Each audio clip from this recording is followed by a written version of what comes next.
Hi, this is Professor Marsh again, and I am again coming to you from an undisclosed location deep in the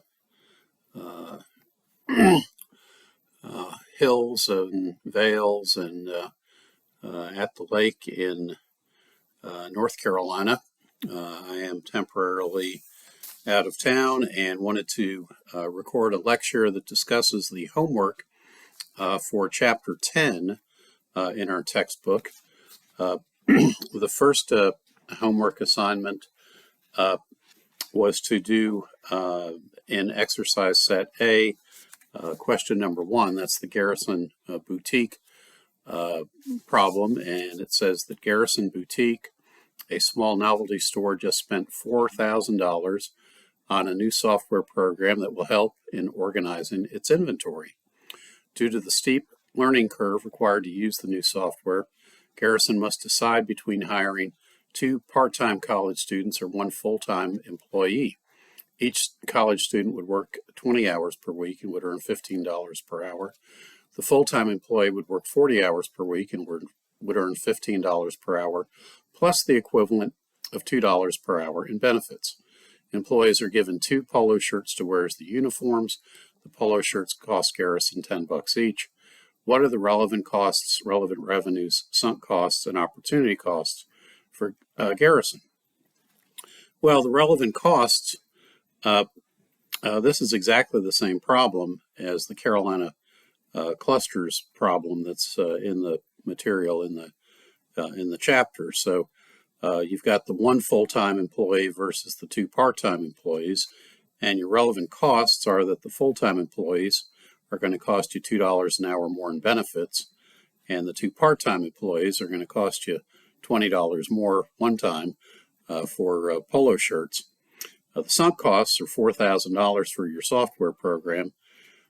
You've got some opportunity costs, and they're both quantitative. This will take more time to train 2 people versus 1 person.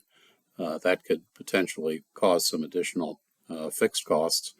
And qualitative, what about professionalism? What about making a career versus a temporary job? What about employee morale and buy-in? And what about the cost and time and effort to train new students over the next few years for this complicated software problem that takes a long time to learn? So those are the relevant costs, I believe, and then I don't believe that there's any difference in revenues. So that would be my answer to the problem, and I hope it may be yours as well. The next question, problem number 5, that's the Shelby Industries problem, and that Shelby Industries has a capacity to produce 45,000 oak shelves per year and is currently selling 40,000 shelves for $32 each. Martin Hardwoods has approached Shelby about buying 1,200 shelves for a new project and is willing to pay $26 each. The shelves can be packaged in bulk. This saved Shelby $1.50 per shelf compared to the normal packaging costs. Shelves have a unit variable cost of $27 with fixed costs of $350,000. Because the shelves don't require packaging, the unit variable cost for the special order will drop from $27 per shelf to the $25.50 per shelf. Shelby has enough idle capacity to accept the contract. What's the minimum price per shelf that Shelby should accept for this special offer? Well, this is a question about whether to accept a special order. It's learning objective 2 in chapter 10. Martin Hardwoods, what's the lowest acceptable price? I guess the chapter would suggest that $12.50, the minimum, the variable cost would be the low bounds of what might possibly be acceptable. But certainly in the facts of this problem, I would say $26 is certainly the lowest acceptable cost because that's what they offered. But would I accept that offer from Martin Hardwoods? I'd I'd probably respond, you sharks. I can't believe you're offering to pay us $26 when everyone else we charge $32 to. What are you trying to do? You trying to put us out of business? If word gets out, we won't be able to sell anything for, $32 again to anybody. And what are you trying to how are we going to do this? How can we justify this to our employees?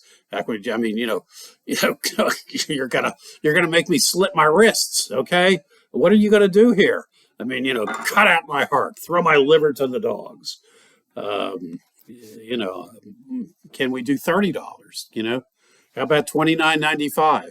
So I would say that let's make at least a $600 profit, and we can get them back up closer to 30, $30. Maybe we can do the deal, but it's going to have a negative impact on everybody involved. And quite frankly, if we did it for $26 or anything close to that, I'd make those SOBs that Martin Hardwood sign a confidentiality agreement that they wouldn't disclose the price, or we'd be able to sue them for damages. So anyhow, that's my response to accepting the special order. It's not making me feel real special. Okay, exercise 6. This is a problem that tests learning objective 3, and it's the Reuben's Deli problem. They make rolls for deli sandwiches that it produces, and it uses 30,000 rolls annually in the production of deli sandwiches. The cost to make the rolls, materials 24 cents per roll, labor 40 cents per roll, variable overhead 16 cents per roll, and fixed overhead 20 cents per roll. And a potential supplier has offered to sell Reuben the rolls for 90 cents each. If the rolls are purchased, what does it say, 30%?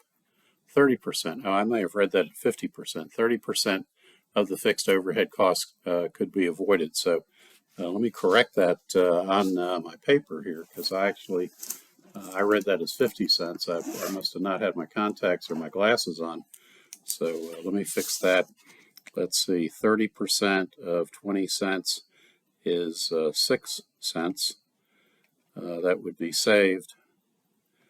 And so that is 80 instead of 90 cents. That's 86 cents. Okay, so there we go. Okay, so avoided cost would be 6 cents of fixed overhead costs. Okay, so anyhow, the problem then is from a quantitative standpoint, making it yourself, your costs are 24 cents plus 40 cents plus 16 cents plus 6 cents, which is we're adding in the avoided cost by taking the special order. That gets us to a total of 86 cents. So the fixed overhead avoided cost is 30% of 20 cents. That's going to be 6 cents. And so we get a total cost of 86 cents to make it ourselves. To outsource it, we're going to be paying 90 cents per roll. That's 27,000, and it's going to be less than that if we make it ourselves. So 26,000 and change. So the correct decision from a quantitative standpoint would be to make it ourselves. But if we had a good relationship with the baker, if they could steer business to our deli, if there were some synergies there, perhaps we might accept it. But anyhow, so 26,000 and change at 86 cents per roll, whatever 86 cents times 30,000 is, because I had put 10 cents in when I thought it was 50% savings. So anyhow, if you're looking at home, this is my page 1. Sorry, the handwriting isn't so good, but these are the ways that I approached the problems, and you can see questions 1 through question 6 are answered here. Now let's go on to the next one, which is question 8. I'm sorry, question 8. did I say question 7? Is question 7 here? Question 7 is here too. That's the one about the almond treats. And let's take a look at that. So let's look at question 7. And this is almond treats, manufactures various types of cereals that feature almonds. Acme Cereal Company, and we've seen how almonds work, right? We actually went out to the video with the California almonds that went into the Hershey bars with Diamond Almond Company and the farmers who work for them. So Acme Cereal Company has approached Almond Treats with a proposal to sell the company its top-selling cereal at a price of $22,000 for 20,000 pounds. The costs are associated with the production of 20,000 pounds of almond cereal, and we have direct materials of 13,000, direct labor of 5,000, manufacturing overhead of 7,000, and we're told that the manufacturing overhead consists of $2,000 of variable cost, with the balance being allocated to fixed costs should Almond Treats make or buy the almond cereal. So let's see here. We've got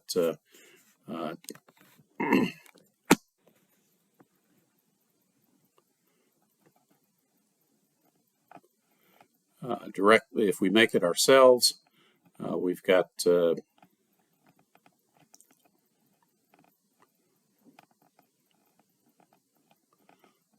13,000 in direct materials. We've got direct labor of 5,000. We've got variable overhead of 2,000 variable costs, and so that is 20,000 as far as making it ourselves. And are we going to allocate?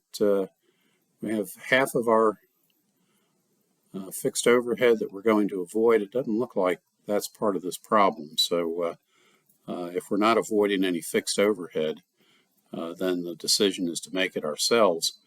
I also have a variable I also have a variety of this problem where it's avoiding half of the fixed cost, which would be a savings, would be an avoided cost of $2,500, which would make it making it ourselves would cost $22,500. But in any event, I don't see that in the problem right now. So that may have been an earlier version of it. But anyhow, so it looks like the decision is to make it ourselves on a quantitative basis. And of course, you'd have to consider the qualitative factors as well. Okay, but of course, the qualitative factors, this is our top selling cereal. So that's that's a pretty big deal. If we're going to outsource our top selling cereal, what's left of our company. So that would be an important qualitative factor. Okay, number 8, party supply. If the costumes are dropped, then the effect on profit would be the loss of the contribution margin on the costumes, which is $76,000, but it would also eliminate the net loss of $4,000. So there'd be a $72,000 net decrease in company profit if the costumes are dropped. So that's not a good thing, because those other costs would be allocated to the other products. And number 9, we've got Underground Food Store. It's got 4,000 pounds of raw beef nearing its expiration date. Each pound has a cost of $4.50. The beef can be sold as is for $3 per pound, or we can roast it and sell it in the deli. The cost of roasting is $2.80 per pound, and each pound could be sold then for $6.50. And so obviously the $4.50 is the sunk cost. But if we sell it as is, then we have a contribution margin of $3 times 4,000 pounds, or $12,000. If we process it further, we have a cost of $2.80, but we have a sales price of $6.50. That's a contribution margin of $3.70 times 4,000, which gives us a contribution to profits of 14,800. So the decision would be to process further. Okay, number 11 is the Rough Stuff company that makes two products, the khaki shorts and the khaki pants. And each product passes through the cutting machine area, which is the chief constraint during production. Khaki shorts take 15 minutes on the cutting machine, have a contribution margin per pair of shorts of $16. Khaki pants take 24 minutes on the cutting machine and have a contribution margin per pants of $32. It's assumed that Rough Stuff has 4,800 hours available on the cutting machine to service a minimum demand for each product of 3,000 units. How many of each product should be made?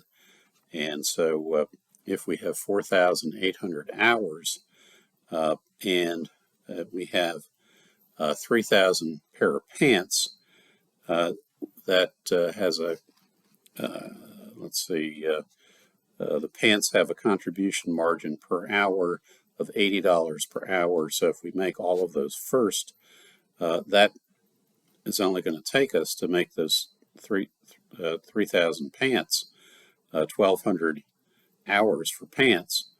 And for the shorts, if we sell 3,000 shorts, we can make 4 pairs of shorts per hour. So that's only going to take us 750 hours for the shorts. So we're going to still have a lot of vacation time, I guess, because we're only going to use 1,950 hours making those pants and those shorts. So we got lots of excess capacity. I don't know why we really have to worry about constraints in this. And if we're going to have another 100 hours, then if that happens, then we'd make pants and we'd get $80 per hour and have an $8,000 profit increase. So anyhow, that's what we're looking at, this problem would have been a lot more interesting if it had been maybe 2,000 hours instead of 4,800 hours. Then we would have maybe run into a constraint, but they didn't ask us that, so that would have forced us to make more pants and maybe make less shorts, and that's what we're looking at. So anyhow, hope you enjoyed the homework for Chapter 10. Please feel free to compare your answers to mine and let me know if you see anything you disagree with or anything you'd like to change. But have a great day, and we'll talk to you again soon. Thanks. Bye-bye.